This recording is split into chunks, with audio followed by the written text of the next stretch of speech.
아파트 같은 경우, 오피스텔 같은 경우도 지금 현재 보유를 하고 있기 때문에 지금 같은 시기에는 안녕하세요, 고조원입니다. 오늘은 이제 오피스텔 이야기 한번 해보려고 하는데 저도 투자를 좀 하고 있다 보니까 이게 역사가 계속 반복이 되고 있다. 그리고 사람들은 계속 같은 생각을 하고 같은 투자를 하려고 하는구나 이런 생각들을 하게 되는데 이번에도 역시나 이런 기사들이 나오고 이런 사회 현상이 좀 있는 것 같아서 관련해서 제 생각을 영상으로 한번 정리해서 이야기해 보도록 하겠습니다. 최근에 이제 기사가 하나 나왔어요. 규제에 비켜간 오피스텔 줄줄이 신고가라는 제목의 기사가 떴고 대출이 막히니까 이제 오피스텔로 돈이 몰리기 시작을 한 거죠. 이런 걸 보면 20년도, 21년도 이때 기억하시는 분들도 있겠지만 규제가 그때도 엄청나게 강화가 됐었고 그때 그 시기에 똑같은 일이 벌어졌었거든요. 과연 그렇다라고 하면 지금 오피스텔은 투자하면 좋을까? 투자하면 어떻게 될까?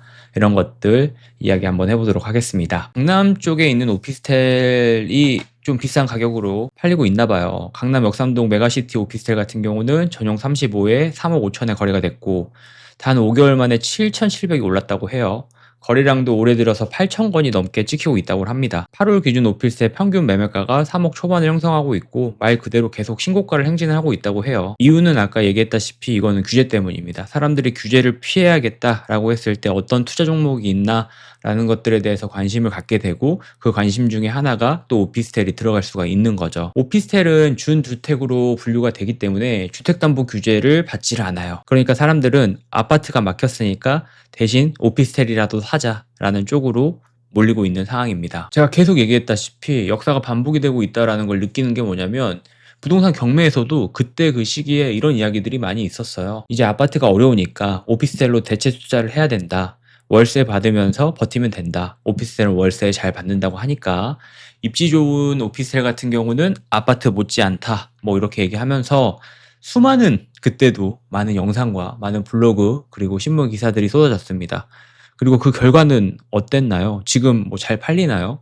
수익률은 어떻게 됐나요? 오피스텔 그 많던 영상과 그 많던 수업과 그 많던 기사들은 다 어디로 갔나요? 오피스텔의 저는 가장 큰 단점은 황금성이라고 생각을 해요. 사람들은 아파트를 사고 싶어 하죠. 대한민국 사람들은. 그리고 아파트를 좋아하고 그리고 아파트를 대신해서 산 게 오피스텔이잖아요. 그러면 아파트를 살 수 있게 되면 어떻게 될까요? 오피스텔은 황금성이 떨어지게 되고 또 오피스텔 같은 경우는 소형 오피스텔이 많기 때문에 소형 오피스텔 같은 경우는 월세 목적으로 사람들이 사려고 한단 말이에요. 전세를 주는 입장도 있지만 아무래도 월세 목적이 강한 오피스텔이기 때문에 황금성이 굉장히 많이 떨어집니다. 안 팔려요. 수요가 굉장히 적습니다. 그리고 주거용, 업무용에 따라서 오피스텔은 주거용, 업무용 이렇게 두 가지로 나눠지는데 세금 구조도 달라지고 규제도 달라집니다.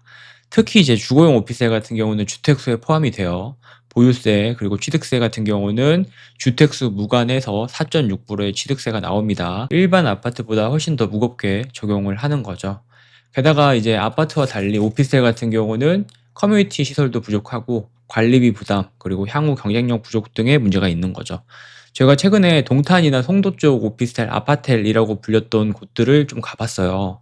이런 곳들의 특징이 뭐냐면 네 곳 중에 세 곳은 아파트로 분류가 됩니다. 용도가. 그리고 한 곳은 오피스텔 이렇게 분류가 되어져 있는데 가서 보면 이 세 곳은 어떤 커뮤니티를 이용할 수 있게끔 되어져 있고 한 곳은 그냥 바리게이트를 쳐놨어요. 그리고 주차장도 같이 못 쓰게 해놓고 뭐 물론 관리비에 대한 부분 이런 것들도 좀 있긴 하지만 누군가 봤을 때 좀 치사하다고 생각할 수가 있고 사려고 하는 사람의 입장에서 이런 것들 보면 어떤가요?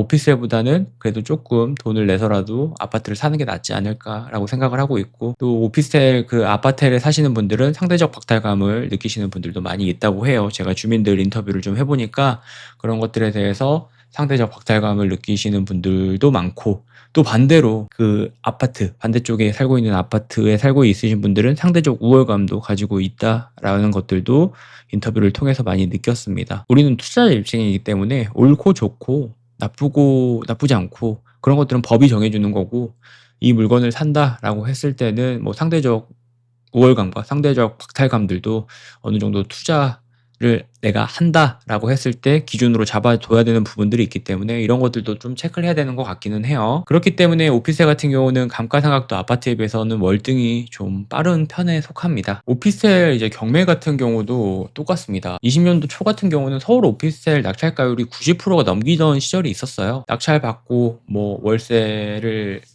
받으면서 버틴다 이런 전략이었었는데, 그때 수익률 같은 경우가 3%에서 4% 선이었었고 관리비까지 빼고 나면 많이 남는 건 아니었어요. 하지만 이제 실제 오피스텔 사람들이 많이 유혹당하는 게 뭐냐면, 가서 보면 되게 깔끔합니다. 가서 보면 되게 예쁘게 잘 돼 있어요. 이 시설 같은 경우가 딱 빌려주는 용도로 되어져 있기 때문에 굉장히 깔끔하게 잘 되어져 있고, 딱 눈으로 봤을 때 일반 구축보다는 이런 오피스텔을 내가 갖고 있다, 특히나 이제 강남 쪽에 있는 오피스텔을 내가 갖고 있다라고 얘기하면 말하기도 좋고, 이게 아무래도 조금 더 빨리 팔 것 같으니까 사람들이 경매로도 많이 그런 물건들을 낙찰을 받았습니다. 하지만 뭐 여전히 문제는 공실 위험이죠. 공실이 나게 되면 월세 수익은 그냥 끊기는 거고, 지금처럼 금리가 높은 상황에서는 월세로 이자 감당도 어려운 순간들도 맞이하게 돼요. 그런 순간들을 맞이하게 됐다라고 했을 때는 내가 아무리 싸게 낙찰을 받는다고 해도 유지를 못하니까 또 이런 물건들은 다 경매로 넘어오는 경우들도 많이 생기고 있는 상황입니다. 그리고 또 단점이 뭐가 있을까요? 아무래도 신축, 빌려 쓰는 용도이기 때문에 더 좋은 오피스텔이나 더 좋은 입지에 무언가가 생긴다라고 하면 우리의 물건은 1등이었다라고 해도 2등, 3등, 3등, 4등 이렇게 밀릴 수가 있겠죠. 그렇게 밀리게 되면 결국 월세를 받지 못하고 이자만 내다가 수익률을 맞추지 못하고 나오는 경우들도 많이 있거든요. 그래서 이런 것들 좀 조심하셔야 된다고 생각을 해요. 팔려고 해도 팔리지가 않습니다. 환급성 자체가 지금 되지 않아요. 아파트도 팔리지가 않는데 오피스텔을 어떻게 판다라고 얘기하는지는 저는 잘 모르겠습니다. 제가 이런 영상들 좀 올리면 너는 해봤냐, 너는 해보지도 않고 뭐 이런 것들이 위험하다, 돈을 많이 내냐라고 얘기하시는 분들도 많이 있는데, 저는 주택 수가 많습니다. 그래서 주택 수가 많기 때문에 웬만한 것들은 다 경험을 하고 있고 보유를 하고 있어요. 아파트 같은 경우, 오피스텔 같은 경우도 지금 현재 보유를 하고 있기 때문에 지금 같은 시기에는 하지 말라고 말씀을 드리는 겁니다. 지금 막 오피스텔이 좋다, 투자해야 된다라고 하는 이제 영상들이나 기사들이 많이 나올 거예요. 그런 분들한테 진짜 묻고 싶어요. 이게 진짜 본인들이 생각했을 때도 좋다고 생각을 하는지. 물론 돈 버신 분들도 있지만 투자라는 거는 그래도 확률을 좀 따라가야 되잖아요. 지금 같은 시기에는 좀 위험할 수가 있기 때문에 저는 좀 그렇게 말씀을 드리고 싶어요. 보유세도 많이 나오고 생각보다 가지고 있다라고 했을 때도 골치를 좀 썩이는 부분들이 있기 때문에, 뭐 이거에서 돈을 벌고 싶다라고 하면 말리고 싶은 생각은 없어요. 하지만 이거보다 더 좋은 것들이 충분히 존재를 하는데, 경매에서도 지금 규제나 이런 것들이 있다고 해도 충분히 존재를 하는데 굳이 이렇게 위험하다고 얘기하는 것들을, 어떤 리스크를 내가 온전히 때려 맞는 게 맞는 선택일까라는 생각도 좀 들기도 합니다. 본업도 있으니까 지금 내가 해야 되는 일도 있고 직업도 있잖아요. 다 웬만한 분들은 전업 투자자가 아니기 때문에 직업을 가지고 있는 상황에서 투자와 이 상황을 밸런스를 좀 맞춰야 되잖아요. 그런 상황에서 너무 리스크가 큰 물건들을 하게 되면 정신이 다 이쪽으로 쏠려요. 그럼 직업을 등하시하게 되고 인간관계도 등하시하게 되고 내가 겪을 수 있는 마음고생 이런 것들도 심각하게 됩니다. 투자자는 문제를 해결하고 그런 것들을 보완해 나가면서 앞으로 나가야 되는 하나의 직업이기도 하지만, 현 상황을 좀 똑바로 볼 수 있는 것도 중요하죠. 지금 같은 시기는 리스크를 최소화해야 되는 시기예요. 그럼 뭐 추천하나요? 뭐 그럼 대안으로 얘기할 수 있나요? 뭐 매번 영상에서 얘기하지만 저는 그래도 아파트를 봐야 된다고 생각하고 있고, 서울 경기 아파트가 지금 경매로서도 좀 어렵기 때문에 지방 아파트 경매 언제나 저는 열려 있다라고 생각을 하고 있고, 뭐 지방 아파트는 안 된다, 어렵다, 공부해보지 않을 거다라고 얘기하시는 분들, 돈이 없다, 그 살 돈도 없다라고 얘기하시는 분들한테는 뭐 저는 뭐 할 말은 없지만, 그럼 애도 좀 공부를 해야 되고 분석하고 신중하게 해볼 생각이 있으신 분들 같은 경우는 제 이야기들이 조금이나마 좀 도움이 됐으면 하는 마음에서 이런 영상을 좀 만들어 봅니다. 그래서 위험한 건 위험한 거예요. 위험한 건 위험한 거고 리스크가 있는 것들은 리스크가 있는 거기 때문에 내가 좀 나를 객관적으로 보고 이런 리스크나 위험한 것들을 온전히 내가 해결해 나갈 수 있는지도 좀 볼 수 있는 것도 하나의 능력이라고 생각을 해요.